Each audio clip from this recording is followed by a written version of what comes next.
The general election is right around the corner, and communities across our state are concerned about many things, ranging from COVID-19 to our economy to our environment.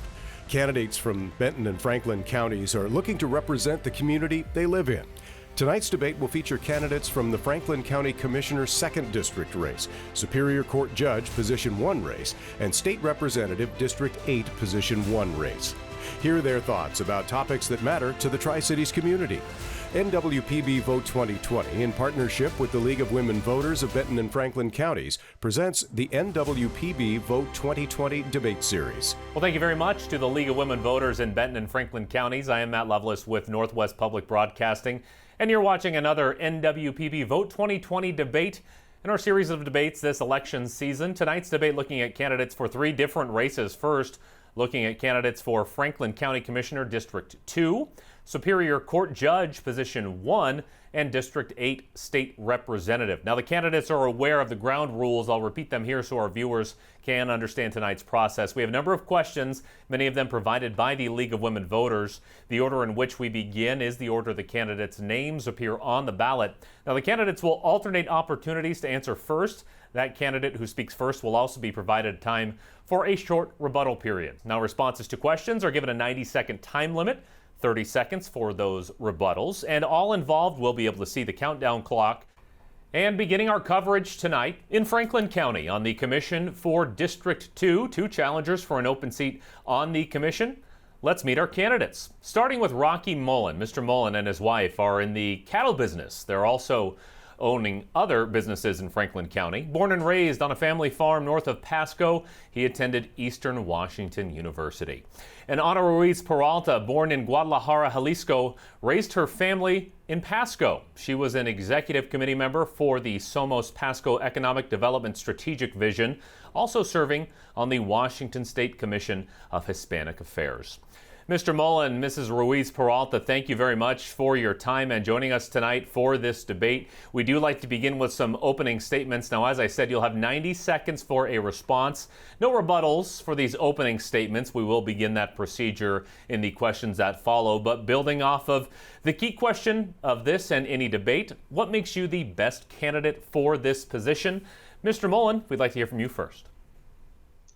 My name is Rocky Mullen, and I am a lifelong resident of Franklin County.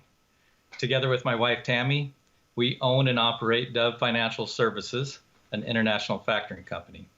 We also own Pasco Sahara Pizza and raise cattle in Franklin County.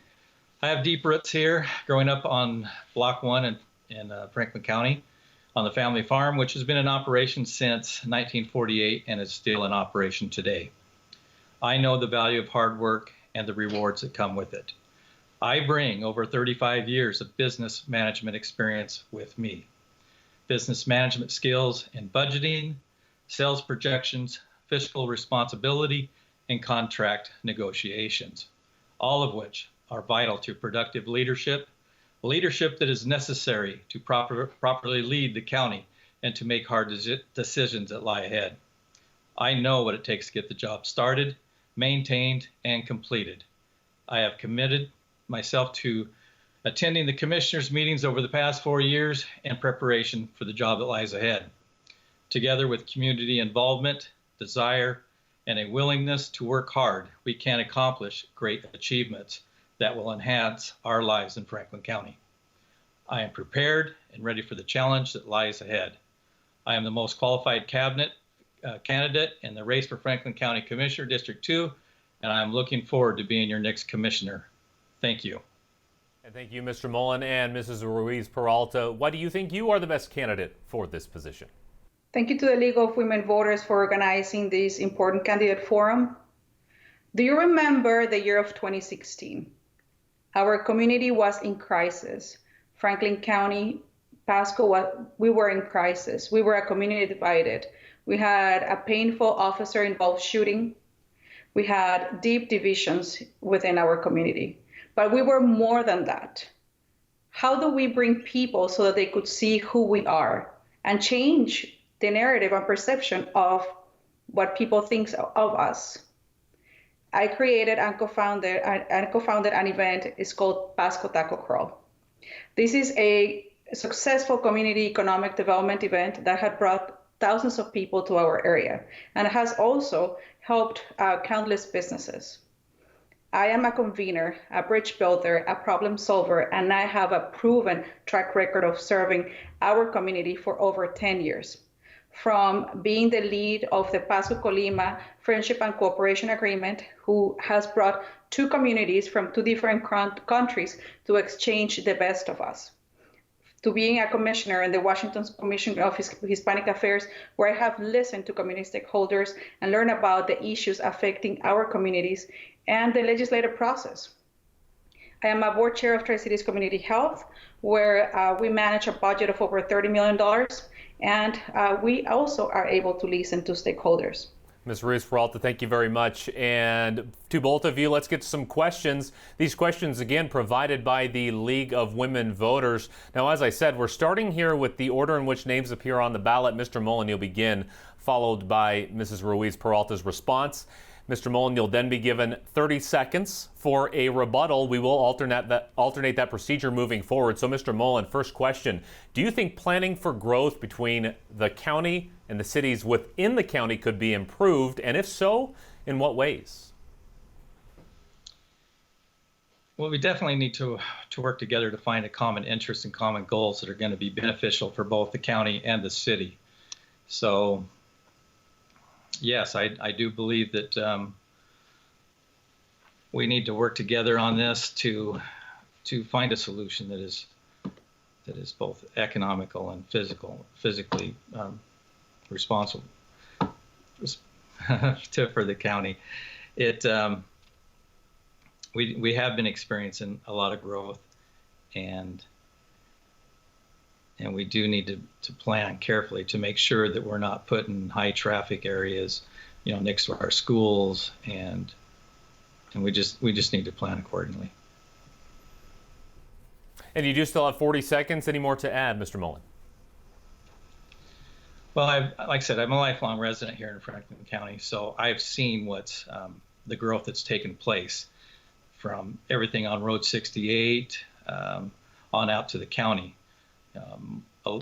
A good portion of our original farm now is being turned into housing development, and there have been a lot of issues out there. I mean, there seems to be a want to make impact fees upon all the new houses out there, and it's tough enough for a young person to go out and buy a house, not have to be burdened with this extra tax burden. All right, thank you very much. And Mrs. Ruiz-Peralta, same question to you.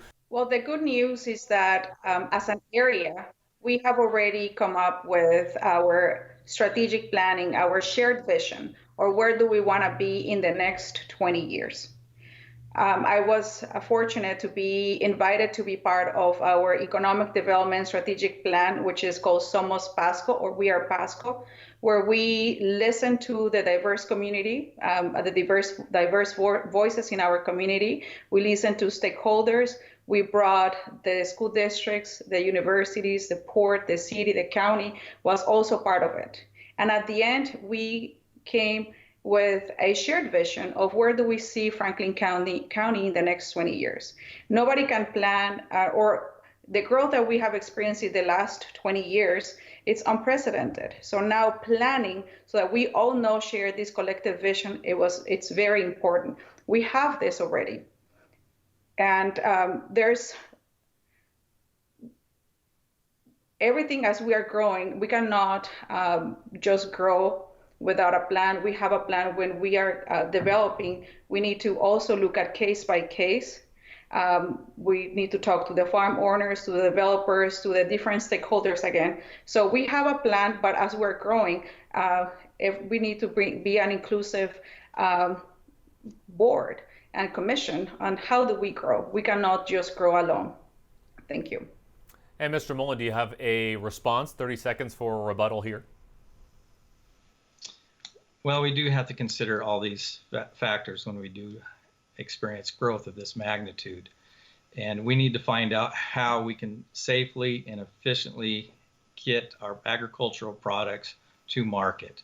And we need to look at roads around that bypass part of the city so that we're not bringing big trucks through town. And we also need to look ahead to maybe another bridge across the river so that we can safely get our agricultural products to market. All right, Mr. Mullen, thank you very much. And now to the second question. This one, Mrs. Ruiz-Peralta, you get to start here. What role, if any, does the county have in helping to ensure adequate farm labor for farms in the county? And what obligation do they have to farm laborers who live in the county? That's something that is up to each grower, and it's I don't think the county has much to do with it. Each farmer brings their labor, or they recruit labor from either within the area or from out of the area. That's something that is out of our jurisdiction.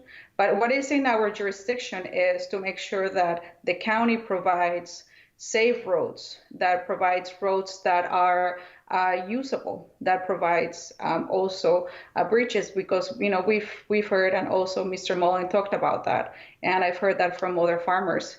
Our roads need improvement, so that's something that the commission can help with and help our farmers.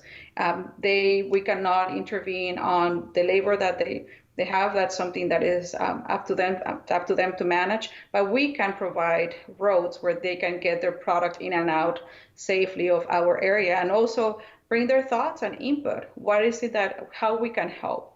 But as far as labor goes, that's something that is completely up to the growers on, how much labor they need and how they wanna grow on that aspect. So we trust that our growers keep our workers safe, and especially also during this pandemic. Thank you. Hey, Mr. Mullen, I'll repeat the question here. What role, if any, does the county have in helping to ensure adequate farm labor for farms in the county? And what, if any, obligation do they have to farm laborers who live in the county? Well, there's definitely a need for agricultural labor here in Franklin County, as agriculture is what drives this area. We need to make sure that they are, practicing safe working conditions and social distancing, and providing a safe workplace that they can be socially distanced from each other, and that we're not making this pandemic any worse than it already is. But as far as the county's involvement in it, basically it would fall upon the health department to ensure that regulations are being followed, and that it is also it's effective and consistent with all the farmers out here, that we can get the labor here that we do need, and to make sure that they are safely protected. All right, thank you very much, Mr. Mullen. A little bit of a COVID-19 topic there. Mrs. Ruiz-Peralta, do you have a response to that? 30 seconds. We know, and we wanted to trust that during a crisis, our growers can self-regulate. And I know there's many that have been doing that. It is unfortunate to know and to hear that there's reported in a publication also that there was a gathering of over 750 people in a potato shed, where people and this is farmland, where people met without any social distancing guidelines that were followed. All right, thank you, Ms. Ruiz-Peralta. Well, we're moving on now to our last question before closing statements. And for this question, due to some time constraints, we are limiting responses to 1 minute. We'll adjust the clock accordingly, and there will be no rebuttal for this question. And we begin again with Mr. Mullen. Mental health problems, drug addiction, and homelessness often go together. Would you be in favor of a by-county approach to finding answers and treatments for our area, or do you think each county would be better off dealing with their own population? This is an issue that is not going away, and no matter how much money that we've been throwing at it, we have not had much success. We do need to work with Benton County and other counties in our area, but mostly we need to study other parts of the country to see where these programs have had success, and we need to try to copy that and apply it to Franklin County and with Benton County. We definitely need to work together, as this is a serious issue that is not going away. And we definitely need to get this problem addressed. It is not going to go away, and we need to find something that can be effective and also economically available to us. This isn't a very expensive process, but it's going to be worth it. We will save the health of our residents and our businesses by taking this on, as quickly as possible. Thank you for the question. I am absolutely in favor of a detox facility, and the ideal would be for both counties to do this project together. It is a project that is much needed in both of our counties. We have a bi-county relationship with the health department, the public health district, and we know this is a crisis that we need to solve, and doing it together as we already have this public health district is important. In my involvement as a chair of Tri-Cities Community Health, we hear constantly the results and the dire need of our community to bring this detox facility. There's different models, and what the commissioners could do is to listen to, again, subject matter experts, and we can together come up with what is the best solution and what is the best model for us. Thank you. Thank you very much, Mrs. Ruiz-Peralta. And thank you both of you for answering these questions tonight. We know this is a little unconventional. We're up against Skype and internet connections sometimes. But before you go, we would like to hear from each of you just one more time. We have 1 minute set aside for closing statements. Each of you will get that minute and no rebuttals for these. And Mrs. Ruiz-Peralta, you get the first opportunity to make your closing remarks. Well, again, I want to thank the League of Women Voters for hosting this forum to help the voters of Franklin County make an informed decision in the upcoming general election. Voters have the opportunity to choose new leaders who will work to bring us together so that we can face the challenges before us and emerge stronger than ever before. It's the moment for our county to have a proven, inclusive servant leader. Franklin County, like all counties in our state, is facing unprecedented challenges, but our people are strong, our future is bright, and our potential still limitless.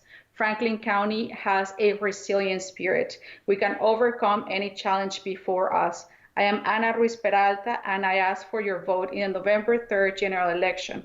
And I encourage anyone who wants to get involved in our campaign to visit electanaruiz.com to learn more. Thank you. Thank you very much. And Mr. Mullen, your closing statement, sir. All right. Well, first of all, I'd like to thank everyone that supported me to victory in the primary election. I know that together we can make a difference, and we will recover from this pandemic. We do all need to work together and to unite to find solutions to operate as efficiently and effectively as possible, eliminating waste and ensuring that our county funds are used effectively. I am prepared and ready for the challenges that lie ahead.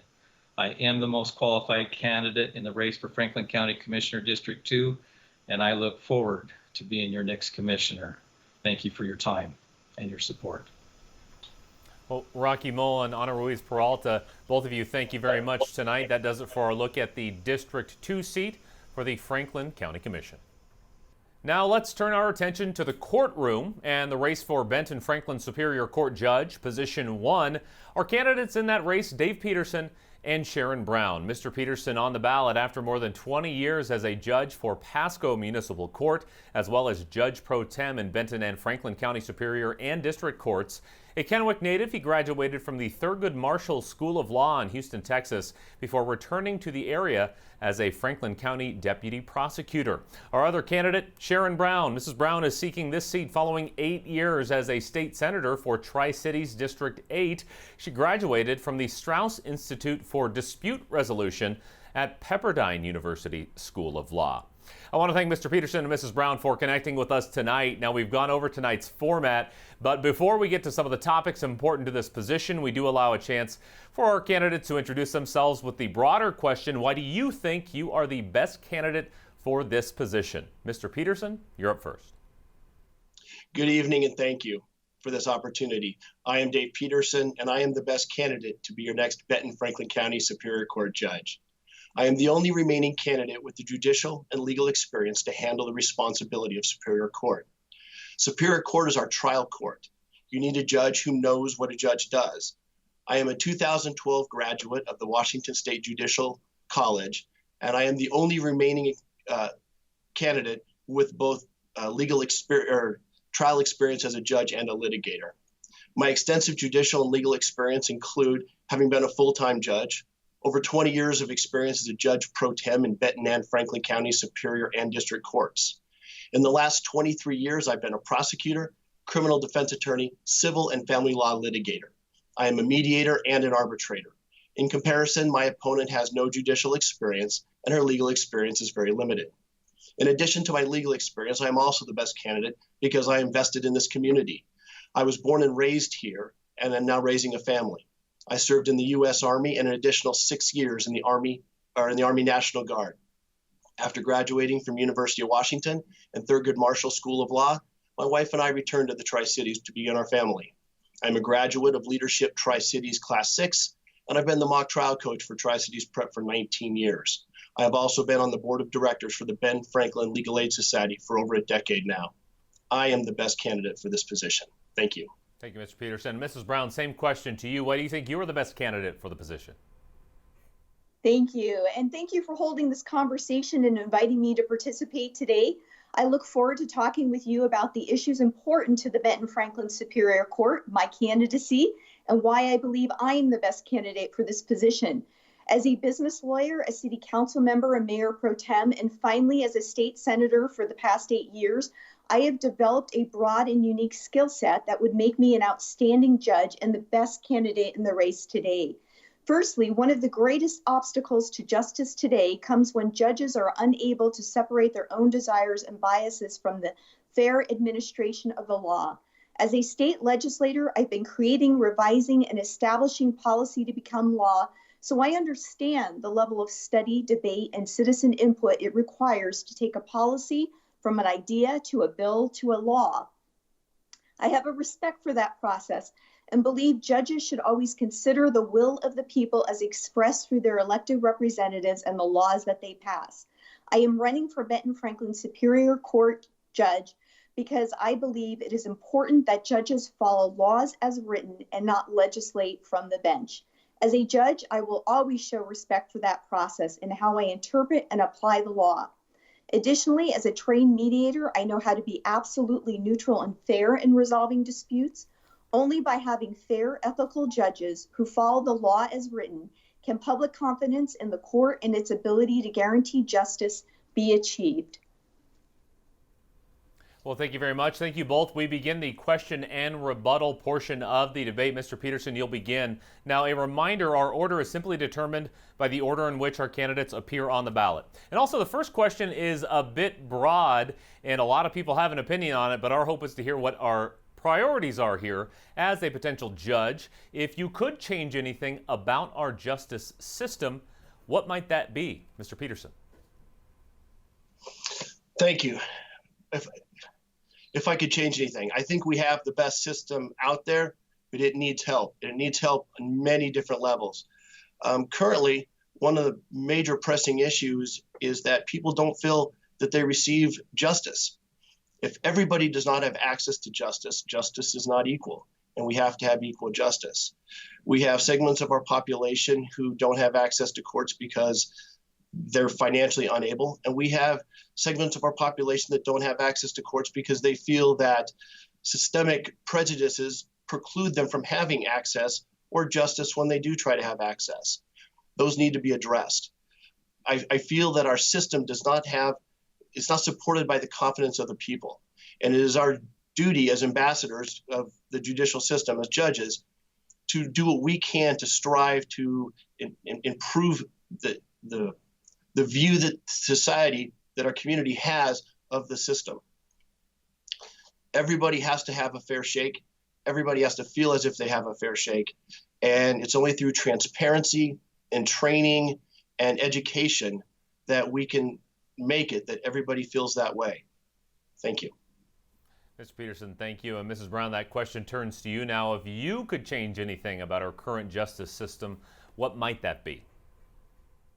I would absolutely say that we have the best justice system in the entire world. I've had the great fortunate and opportunity to examine many justice systems around the world, and we do have the best.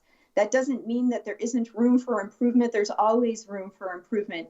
One of the biggest obstacles we have with our justice system is access to justice. And we need to have equal protection for all in that access for justice.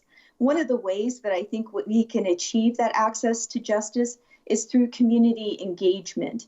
We need to bring people together from all walks of life and start having conversations about what are the true, real barriers to that access to justice. And you still have about 40 seconds. Would you like to cede your time, or do you have more to add? I'll cede my time. All right, wonderful. Thank you very much, Mrs. Brown. Now, we do have set in, Mr. Peterson, a 30-second rebuttal period based on Mrs. Brown's response. Do you have anything to add? Yes, I do. The system, again, while it's the best system out there, it does need fixing. And when our citizens don't have confidence in the system, it needs to be fixed. Access to justice, both financially and emotionally, people that don't feel that the court is there for them. It is, and we need to get to the point where everybody feels welcome and the justice is being served equally. All right, thank you two very much. Now, question number 2 is a topic we had actually addressed in some summer forums right here on NWPB. Besides Veterans Court, Drug Court, and Family Court, what other types of these courts might you suggest to motivate people to turn away from crime but still reduce prison populations? Mrs. Brown, you go first here. I've worked a lot on this issue during my tenure in the legislature. We definitely need to have more of an emphasis on mental health. Now, we do have mental health court, but in only a limited capacity. Unfortunately, though, we need to address mental health issues before it becomes an issue in court. And that's really reaching out into our communities. There are several programs that we have out in our communities, but we need to really make those robust programs. One of them is the Communities in Schools program. We need to really understand and work with people across a broad spectrum to fully understand the impact that certain decisions have on their lives. We also need to make sure that people have the appropriate resources so that they feel like they have equal access to justice, because it really gets back to that. Equal access to justice is what is incredibly important and what we all need to strive to and strive for.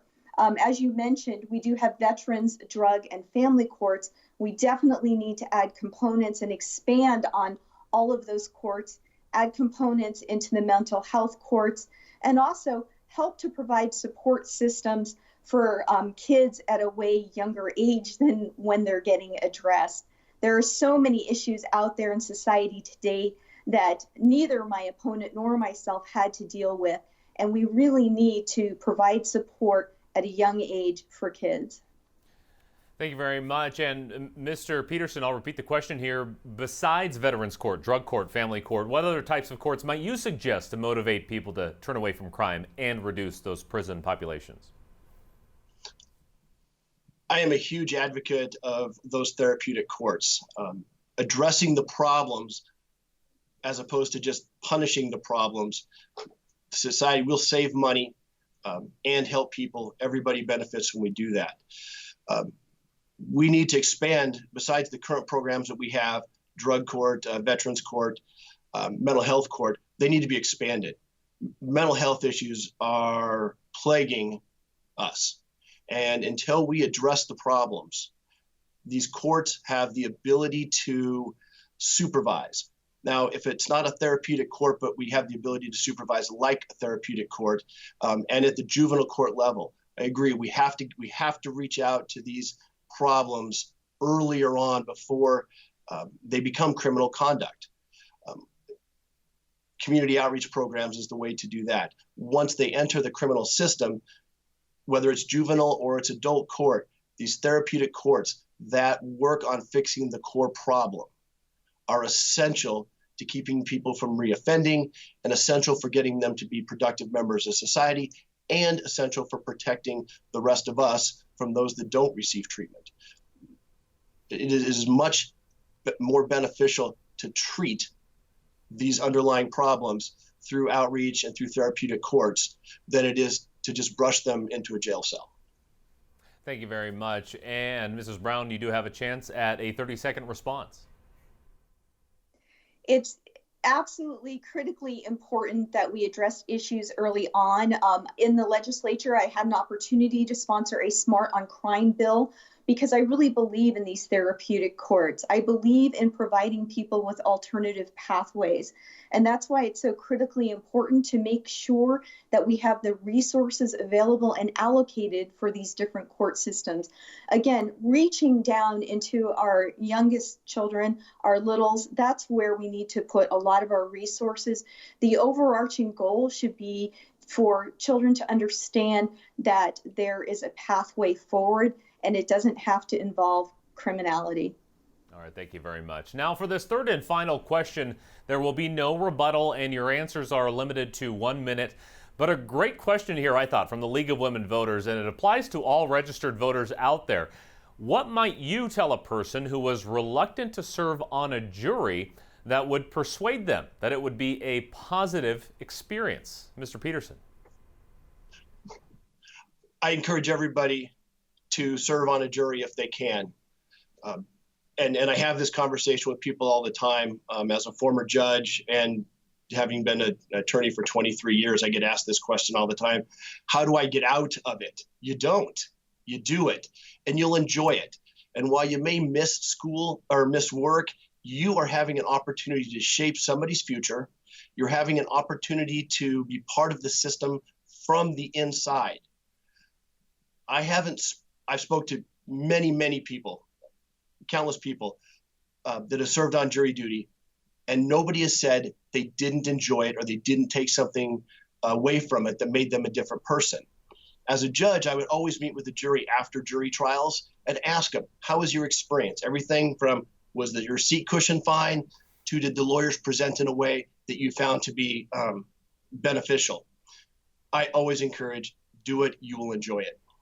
All right, thank you very much. And Mrs. Brown, that sort of addressing that fear, you get the jury summons and you ask how to get out of it. What might you tell a person who is reluctant but would persuade them that it would be positive? So this is a very timely question because my daughter just got served with her first jury summons just a couple days ago. And we talked about it. And I am really proud that she is excited to serve. And she sees that as her civic duty.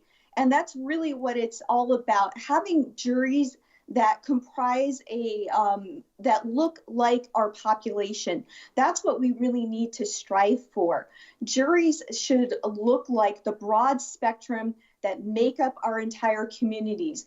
The jurors in the jury box should not just look like one segment of the population, because I'll tell you that there are issues that neither myself nor you or a lot of other people in the population can understand unless they've walked the walk and talked the talk. And that's why having a jury that is comprised from all walks of society is just critically important. And I also encourage people to do it because it is just a fantastic learning experience. And you know what? There's pride in being part of that system. Well, thank you very much for that response. Finally, before we let you both go, we do have some time for closing statements. For these statements, we'll allow for 1 minute, no rebuttals in the closing. And since Mr. Peterson started with the last question, Mrs. Brown, the time is yours for your closing statement. Thank you. I am the one candidate with a unique background of having been a city prosecutor, a small business owner, a practicing attorney, and a lawmaker, tasked with listening to the people and helping put our concerns into law, their concerns into law. I have walked with domestic violence survivors, spent hours, weeks, and days talking to human trafficking survivors, held the hand of parents who lost a child to suicide, talked with first responders, attorney generals about how to improve our legal system. I have a wide variety of experiences and a unique background that gives me the ability to fully understand the legislative intent behind our RCWs, and most importantly, to understand the human being that appears before the bench. In addition to this diverse background, I am also extremely hardworking and committed to providing the taxpayers with a good value. Through my 8 years in the legislature, I have a rare 100% attendance record and have never missed a single vote. I pledge to dedicate that same level of effort as a Superior Court judge for Benton and Franklin counties. Thank you for taking the time to talk with me today. All right, thank you very much, Mrs. Brown. Mr. Peterson, your closing statement, sir. Thank you again for this opportunity to connect with people. I'm Dave Peterson, and I want to be your next Benton Franklin County Superior Court judge. I am the remaining candidate that has the experience to meet the responsibility of being your Superior Court judge. I have over 23 years of legal and judicial experience that I bring to the bench. I have a lifetime in this community of dedication to this community that I bring to the bench. I've been a judge before. I was always prepared. I worked hard. I made sure the litigants received their day in court. It is important that we do that. I have that experience and I have that track record of doing that. As my time winds down, I would like to ask you to go to my website at dave4judge.com, and that's the number 4, Dave 4 Judge, and my Facebook page, which is Dave Peterson 4 Judge, all spelled out. I am the candidate best suited to be your next Benton Franklin County Superior Court judge. Thank you. Well, thank you to you both. This does it for our look at the race for Benton Franklin Superior Court Judge, Position 1. Thank you so much, Dave Peterson, Sharon Brown, for joining us tonight. Our last debate of the night turns to a legislative race for District 8 State Representative, Position 1. This race includes incumbent Brad Klippert facing challenger Shur Regev. Now first, Brad Klippert running for the seat he's occupied since 2008. His background includes time as a teacher, law enforcement officer, and 30 years in the military, most recently as a commander for the Washington State Army National Guard. And the challenger, Shur Regev. Mrs. Regev is a 1994 graduate of Washington State University. She also has served in the military, volunteering with the Peace Corps before serving with the U.S. Navy. Mr. Klippert, Ms. Regev, thank you both for calling in for this debate tonight. We've addressed tonight's rules. We'll ask for introductions followed by 3 questions, and we will leave time for some closing statements. And we ask all of our candidates this to start. Why do you think you are the best candidate for this position? Mr. Klippert, you go first. Well, thank you, sir, very much. I appreciate you. I appreciate everyone who has made this possible tonight. Thank you for your hard work. Just want to correct real quickly. I am currently the commander of the Washington State Guard, served in the National Guard for many years, and then the Adjutant General promoted me to the rank of Colonel and made me the commander of the Washington State Guard. So just wanted to clarify that. Why am I the better candidate? I'd just like to say very quickly that Shur Regev is a wonderful person and enjoy her as a person and enjoy her friendship. I think the number one thing that separates us is experience, 30 plus years of military service. I do want to acknowledge Shur's service in the Navy. Thank you, Shur, for your service to our country. Over 26 years of service in law enforcement. And so now I've worked as a legislator helping to write the laws, and I have served for over 26 years enforcing those laws. And then, of course, now 12 years of service in the legislature. The really neat thing about that service is many people look to me for leadership. I'm the ranking member of the Public Safety Committee, and there are actually Democrats who will come across the aisle and ask me to co-sponsor legislation with them. In fact, a Democrat last year drove all the way across the mountains. Brad, you tell me where I need to go to meet you, and I'll meet you to be number 2 on this piece of legislation with me.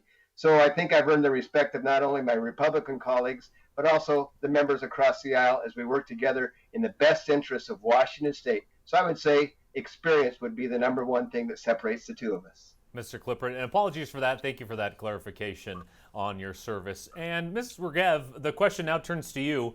Why do you think you're the best candidate for this position? Well, thank you, Matt. I'll just say I'm running for this seat because I am tired of poor representation. And even before the pandemic, our district had and continues to have real problems.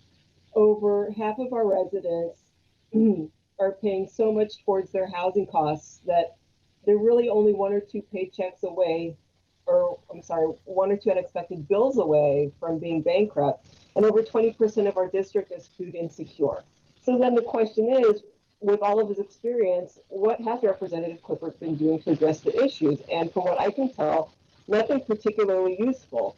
So from sponsoring bills about what flags can fly on the state ferries, to who can use which bathroom, or what sports kids are allowed to play, what I see is that Brad Clifford's fueling a culture war to appease his base, and as a result, all of us are suffering.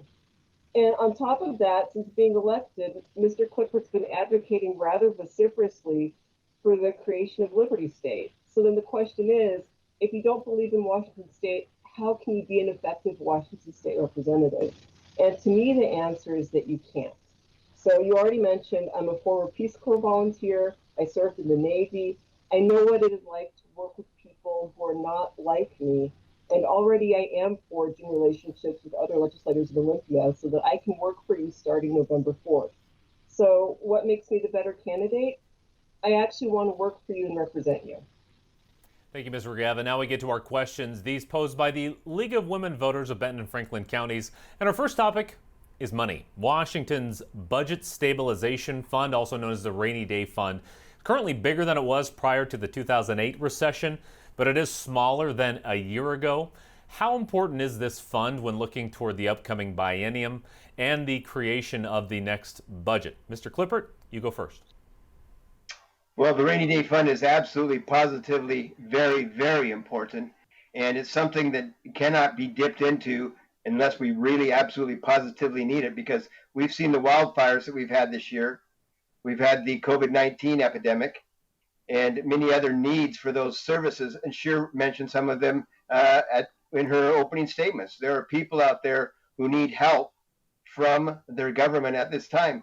The actions that government has taken has caused a lot of businesses to have to close their doors. It's caused a lot of people who were employed to now be unemployed.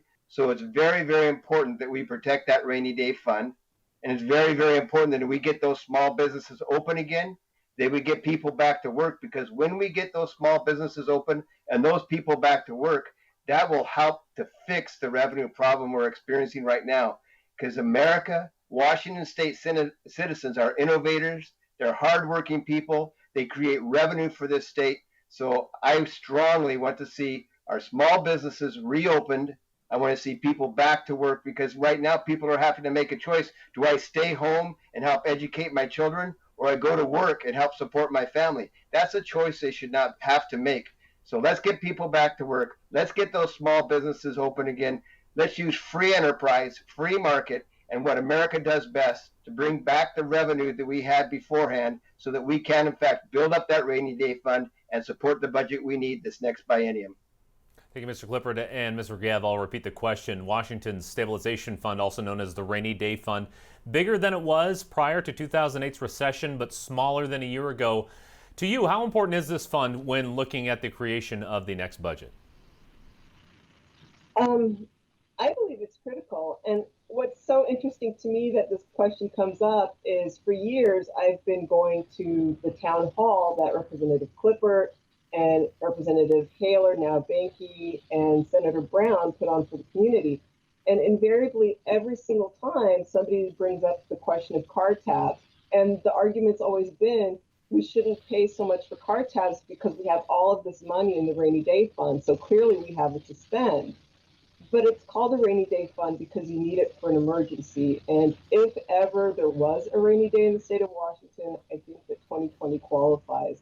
And I do believe that sometimes, that ounce of prevention is worth it, the pound of cure. And I think about the Great Recession that our nation experienced back in 2008. And because of stimulus spending, we were able to avoid a depression. And in the Tri-Cities, we were particularly blessed because, the hiring spree at Hanford actually kept us from feeling a lot of the pain that other parts of the country experienced. So to me, if ever there was a time to dip into the rainy day fund, that time is now. And if we can use it for projects to improve our infrastructure with things that are shovel ready, and hire our union workers, apprentices, and keep people employed so they do support the small businesses that Representative Clifford's talking about, it's a win for everybody. So if we spend the money now to avoid bigger problems in the future, it's money well spent. And based on that, Mr. Clippert, you have 30 seconds for a rebuttal. No, in the interest of people times, I don't feel the need to rebut what Sharon said. Like I said, I just would want to reiterate, it's the people of Washington State that make Washington State so great. It's not the government or the elected official. It's the people of Washington State. Hardworking entrepreneurs, hardworking people believe in the free market and the free enterprise system that has made us the greatest nation in the entire world. So government needs to get out of the way so people can do the great things they do in Washington State. All right, thank you, sir. And our second question, also from the League of Women Voters, Washington's tax system, which relies heavily on a sales tax that's been named the most regressive tax system in the nation, with the poor paying a much higher percentage of their income in sales tax and property tax than the wealthy. Do you agree with that assessment, and why or why not? Ms. Regev, you're up first. I do agree that we have a fairly regressive tax system in our country, or in our state. And on the surface, it doesn't look that bad, because if you look nationally as far as taxes go, we're pretty much dead center. So we're incredibly average. But when everything is based primarily on sales and income tax, it's like people that are barely scraping by are paying a disproportionate share when you look at the percentage of the paycheck that goes into the state system. So at this time, everybody's asking the state income tax question, and I've said it before, I am fervently against implementing a state income tax. I think when people are down, it's never a good time, but especially right now, it'd be especially cool to implement that. But we do need revenue, right? I mean, we have to be real about what's ahead of us, and we took a big hit to the economy, so we're going to have to look at ways to recover some of that lost income so the state continues to function. And to that end, I am advocating for closing loopholes in the B&O tax so that we're not putting recovery on the backs of the people that are already hurting the most, because that's not who we are as a state. You know, one of the reasons why Washington is good is that we work together to lift up everybody. That's my answer. Thank you very much, Ms. Regev. And Mr. Clippert, the question, I'll paraphrase it here, is a bit of a long one. Do you agree with the idea that Washington has the most regressive tax system in the nation, and why or why not? On its face, that statement I do not agree with. The number one thing that our state depends on for our revenue is sales tax. So let's put this into comparison. So it's a sales tax. If I choose to buy a very, very expensive car, I'm going to pay more in sales tax. But as a Washington State citizen, I'm not forced to buy a very expensive car. I can buy a cheaper car, and then I will pay less sales tax. So in Washington State, it's my choice. If I don't want to buy something, I don't have to pay sales tax on it. Or when I choose to buy something, I know that the sales tax I pay will be commensurate to how much I purchase for the product. So on its face, I don't agree with that. In terms of an income tax, the only income tax we have in our nation is a federal income tax. We currently do not have a state income tax in Washington State. I oppose the idea of a state income tax, because here's what's going to happen in Washington State if we actually vote that into being. They're going to put a state income tax on top of our sales tax. So you're going to have citizens not only paying sales tax, they're going to be paying state income tax until we get this all worked out. Wrong answer. And then you're going to see people paying a lot more tax then than they are now. So I think that the sales tax is not an unfair thing. It's very fair, because I get to choose as the consumer how much sales tax I pay. Thank you, Mr. Clippert. And Ms. Regev, you have 30 seconds for a rebuttal to that. So the sales tax is regressive, because there are certain things that you have to buy that you need to look at the overall percentage of the income the person is paying on the tax, not just whether or not I pick a Lexus versus a Prius. Like, that's not a fair comparison. So, to use the example for something different, like you have to buy a calculator for school, right? And that calculator cost $1, was the cheapest one, but this person earned $10, so it was only 10%, and the other person owned 5, so it's 20%. It's not a fair comparison.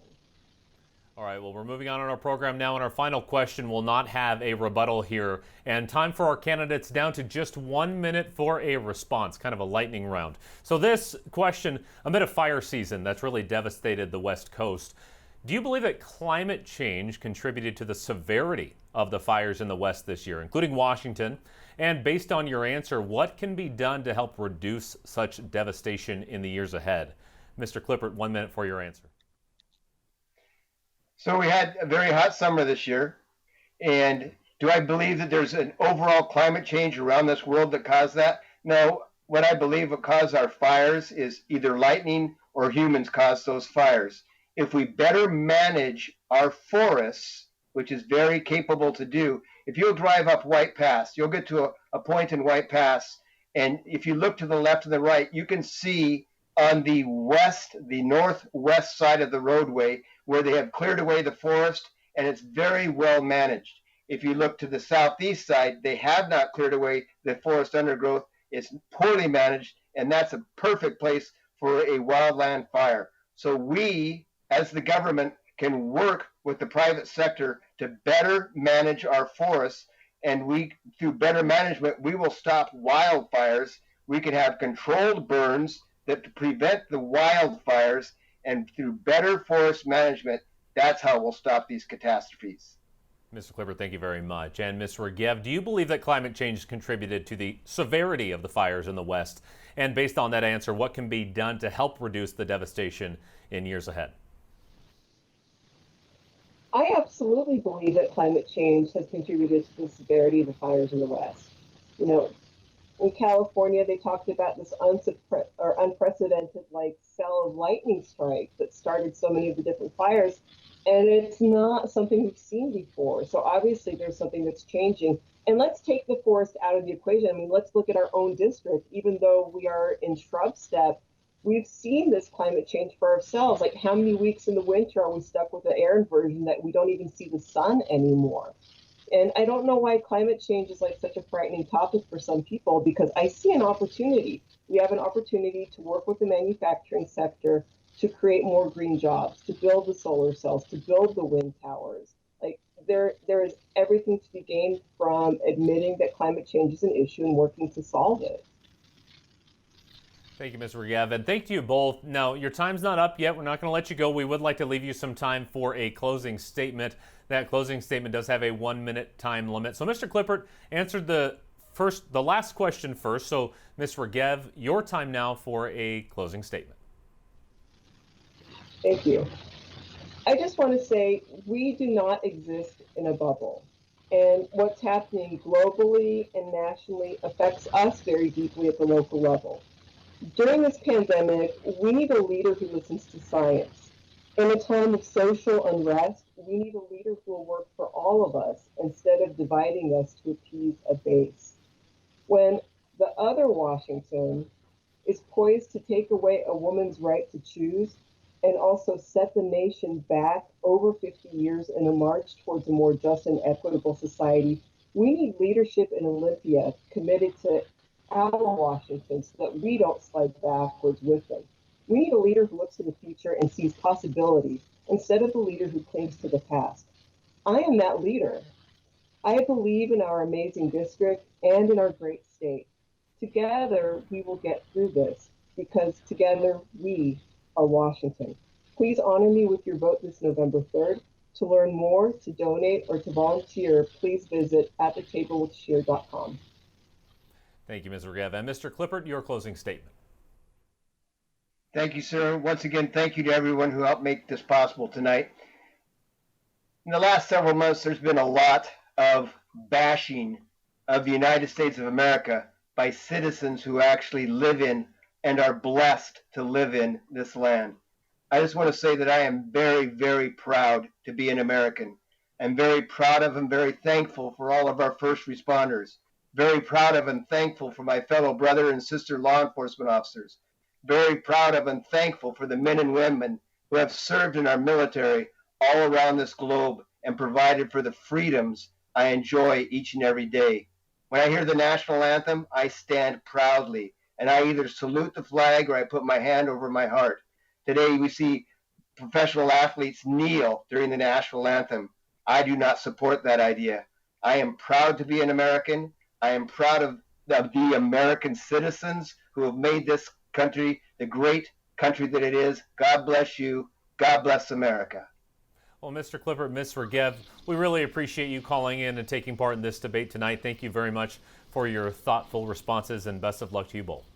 And thank you to those who tuned in tonight. Stay with Northwest Public Broadcasting. We'll be airing both the vice presidential debate and the Washington gubernatorial debate presented by the Washington State Debate Coalition on all of our services, both on air and digital. That's coming up on October 7th. The next debate in our Vote 2020 series will be on October 8th, taking a look at 3 more races in the Washington State Legislature.